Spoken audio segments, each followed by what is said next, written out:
ሰላም ጤናና ክብር በተገኛችሁበት ቦታ ይሁን እያልን እንመኝላችኋለን። አዋዋላችሁ ቆንጆ የነካችሁት ብሩክ ይሁን እያልን የምንመኝላችሁ ቤተሰቦቻችን እነሆ የአሰብ ፕሬስ የዜና ሰዓት ደርሷል። አሰብ የኢትዮጵያ ነች የሚል አስተያየት እያስቀመጣችሁ የተመራረጡ መረጃዎቻችን ተቋዳሽ ሁኑ። ወደ መረጃዎቹ ገባን። ሰበር መረጃ ተሰምቷል። የኢሳያስ ስርዓት አንድ ታዳጊ ገድሎ 80 ኤርትራውያንን አሰረ። የአምባገነን ኢሳያስ አፈወርቂ ስርዓት ኤርትራውያንን በጭካኔ መግደልና ማሰርን አጠናክሮ ቀጥሎበታል። አንድ 16 ዓመት ታዳጊ በመግደል 80 ንጹሃንን በማሰር የኤርትራ ሕዝብ አዲስ ዓመትን በሐዘን እንዲቀበል አድርጓል።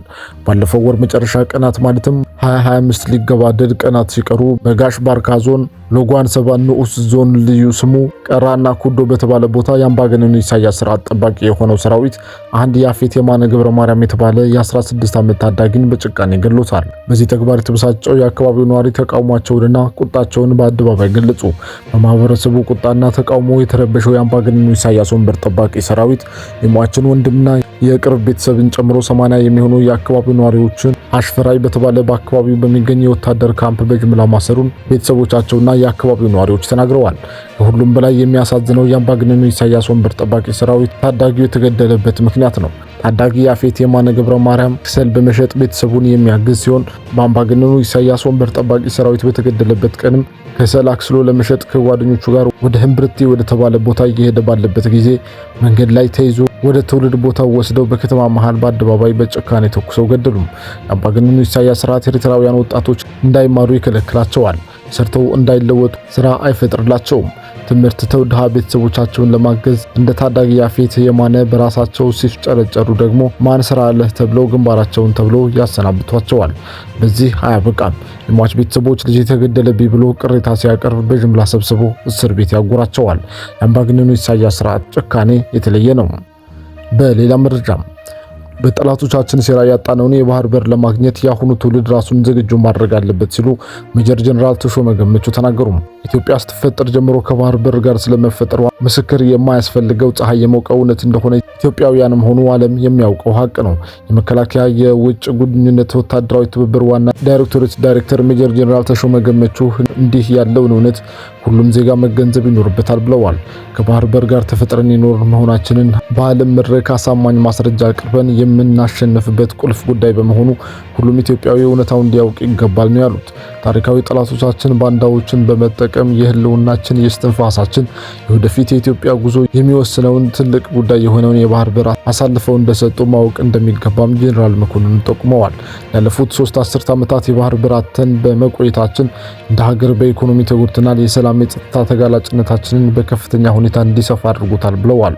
አሁን የባህር በር ከኢትዮጵያ ብሔራዊ አጀንዳዎች አንዱ መሆኑን የተናገሩት ሜጀር ጀነራል ተሾመ ገመቹ ማንኛውም አካል ሌሎች ጉዳዮችን ከዚህ አጀንዳ ጋር እየለጠፈ ሊያደናግረን ቢሞክርም ጉዳዩ የብሔራዊ አጀንዳ ጉዳይ ነው ብለን ልንሞግት ይገባል ሲሉም የተናገሩ። የባህር በር ጉዳይ የአርሶ አደሩ፣ የነጋዴው፣ ወጣቱ፣ ተማሪው ሁሉም ጋር የሚገባ በመሆኑ ብሔራዊ አጀንዳነቱን በመገንዘብ ንቁ ተሳትፎ ማድረግ ተገቢ መሆኑን ገልጸዋል።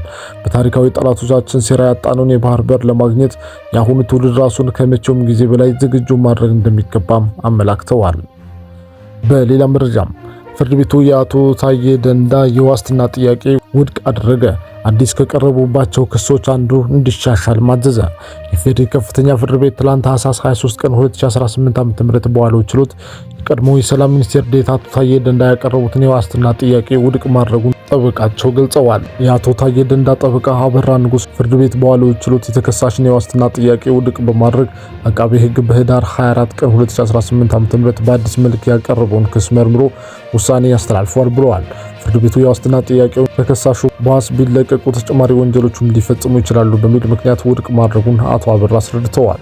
በተጨማሪ ፍርድ ቤቱ አቃቤ ሕግ ህዳር 24 ቀን 2018 ዓ.ም በአቶ ታዬ ላይ ካቀረባቸው ክሶች መካከል የመጀመሪያው መንግስት ሸኔ ብሎ የሚጠራውን የኦሮሞ ነጻነት ጦር ፋኖን የሚደግፉ ፕሮፓጋንዳን ማሰራጨት እንዲሁም ህገ መንግስቱና ህገ መንግስታዊ ስርዓቱን ለመናድ መሞከር በሚል በወንጀል ህግ አንቀጽ 257 ሐምሩሃና ራስል ተመስርቶ የቀረበውን ክስ አቃቤ ሕግ እንዲሻሻል ማዘዙን ገልጿል።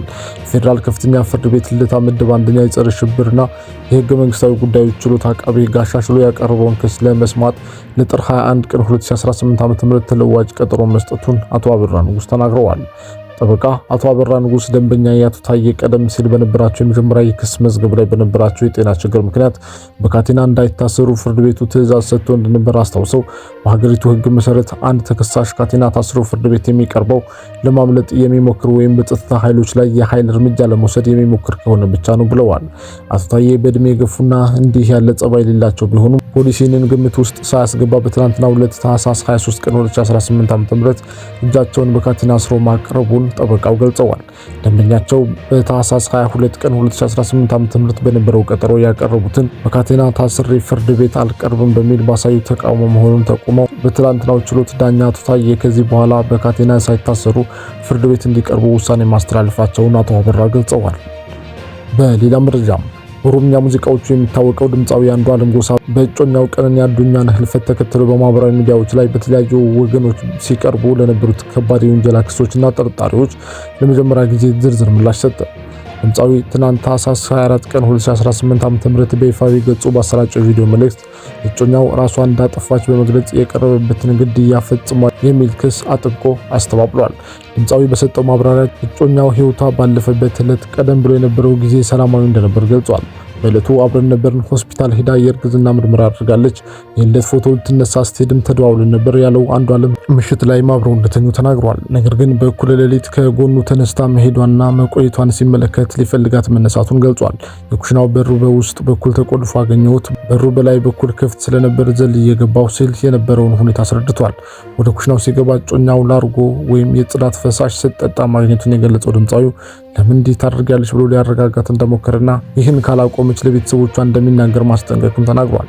በዚህ ወቅት ቀነኒ ይስፋልህ የሚል ምላሽ በመስጠት በድንገት ሮጣ በመዝለል ራሷን ከፎቅ እንደወረወረችና ለይዛት ያደረገው ሙከራ እንዳልተሳካለት አንዱዓለም በለቅሶ ታጅቦ አስረድቷል። ድምፃዊው በመግለጫ ላይ አጽንኦት ሰጥቶ እንደተናገረው እጮኛው ቀነኒ ከዚህ ቀደም በተደጋጋሚ ራሷን የማጥፋት ሙከራ ታደርግ ነበር። ይህንን አስቸጋሪ ሁኔታና ባህሪ ለቤተሰቦቿ በተደጋጋሚ ያሳውቃለሁ። አባቷም ይህንን ጉዳይ ያውቃሉ ሲል ተናግሯል። ከህልፈቷ በኋላ ፖሊስ መዝገቡን ዘግቶ በሽምግልናና በካሳ ጉዳይ እንዲያልቅ ተደርጓል በሚል የተለያዩ የሰብአዊ መብት ተሟጋቾችና የማህበራዊ ሚዲያ ተጠቃሚዎች ሲያቀርቡ ለነበረው ክስም አንዱዓለም ምላሽ ሰጥቷል። ሽማግሌዎች ወደ ቤተሰቦቿ የላኩት ከቤተሰብ ጋር ያለኝ ግንኙነትና ወዳጅነት እንዳይበላሽና እንዲቀጥል በማሰብ እንጂ ግድያ ፈጽሜ ደም ለመክፈል ወይም ካሳ ለመክፈል አይደለም፣ ይህን ጉዳይ አላውቀውም ሲል አስተባብሏል። ቀነኒ አዱኛ ማሟት አነጋጋሪ የሆነው ጉዳዩን ፖሊስ ወደ ፍርድ ቤት ከመውሰድ ይልቅ በባህላዊ ሽምግልና እንዲያልቅ ማድረጉን ተከትሎ የተነሳው ህዝባዊ ተቃውሞ ነው። በተለይ ታዋቂ ግለሰቦችና የሰብአዊ መብት ተሟጋቾች እንደ ያሬድ ኃይለማርያም ያሉ ጉዳዩ የመንግስት ባለስልጣናት እጅ አለበት የሚል ጥርጣሬ መሰንዘራቸው ነገሩን ይበልጥ አወዛጋቢ አድርጎት ቆይቷል። አንዱዓለም ጎሳ በማጠቃለያ በምንም ተአምር እሷን አልገደልኳትም በማለት ንጽህናውን የገለጸ ሲሆን ጉዳዩ አሁንም በብዙዎች ዘንድ ትኩረት እንደተሰጠው ቀጥሏል። የውጭ መረጃም በስዊድን በመቶዎች የሚቆጠሩ ሰዎች ፍልስጤምን ለመደገፍ የአዲስ ዓመት በዓላትን ሰረዙ። በስዊድን ውስጥ በመቶዎች የሚቆጠሩ ሰዎች የአዲስ ዓመት በዓላትን በመሰረዝ ሮብ ምሽት በዋና ከተማዋ ስቶክሆልም ከጋዛ ህዝብ ጋር በመተባበር ሰልፍ አድርገዋል። ቅዝቃዜው ከፍተኛ ቢሆንም ተቃዋሚዎቹ አዲሱን ዓመት ከማክበር ይልቅ በእስራኤል ስለተገደሉ ህጻናትና ሰላማዊ ዜጎች ማዘንን በመምረጥ በርካታ የሲቪል ማህበራት ያቀረቡትን ጥሪ ተከትሎ በሰገልስቶርግ አደባባይ ተሰብስበው ነበር። በጋዛ ልጆች እየተገደሉ ነው፣ ትምህርት ቤቶችና ሆስፒታሎች በቦምብ እየተደበደቡ ነው፣ በአፋጣኝ የተኩስ አቁም ስምምነትን አክብሩና የምግብ እጥረት ይቆም የሚሉ ባነሮችን የያዙ ሰልፈኞች በጋዛ የእስራኤል የዘር ማጥፋት እንዲቆም በማሳሰብ ስዊድን ለእስራኤል የጦር መሳሪያ ሽያጭ እንድታቆም ጠይቀዋል።